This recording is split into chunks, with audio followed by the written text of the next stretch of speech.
MCQs हमारे पास जो 2 है उसके अंदर ये चीज़ है कि when wheel turns with constant angular speed, जब एक व्हील जो है कांस्टेंट एंगुलर स्पीड के साथ टर्न करता है तो फिर उसको कौन सी चीज़ जो है सेम रहती है। Each point on its rim moves with constant velocity. ये वैसे ऑप्शन भी ठीक है लेकिन ये एमसीक्यूज नहीं है, दरअसल एक बीसीक्यू है। तो हमने यहाँ से वो ऑप्शन चूज करना है जो बेस्ट चॉइस क्वेश्चन हो या बेस्ट ऑप्शन हो। दूसरा है each point on its rim moves with constant acceleration. Acceleration constant वाला जो ऑप्शन है वो गलत है। तीसरी चीज है कि the wheel turns through equal angles in equal मास। ये अकॉर्डिंग टू द फार्मूला चीज हमें लिखी हुई है।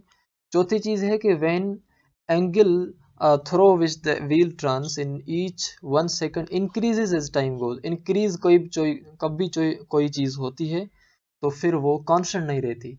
इसी तरह से कोई चीज़ डिक्रीज होती है तो फिर भी वो चीज़ आपकी कांस्टेंट नहीं रहती। तो हमने यहाँ कांस्टेंट का जो वैल्यू देखना है वो ये वाला है कि when wheel turns through equal angles in equal interval of time. Angular speed का जो फार्मूला है वो है एंगुलर डिस्प्लेसमेंट या divided by time taken.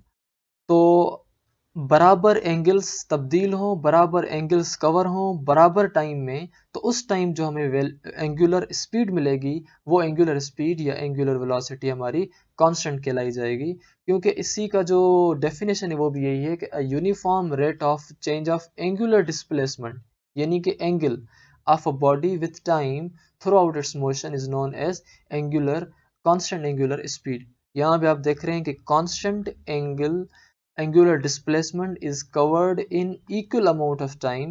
In this way, this tire is also covering same angular displacement in equal intervals of time. तो उस हिसाब से हमारा जो ऑप्शन सही होता है वो हमारा ऑप्शन सी सही होता है, जो भी कहता है the wheel turns equal angles in equal intervals of time.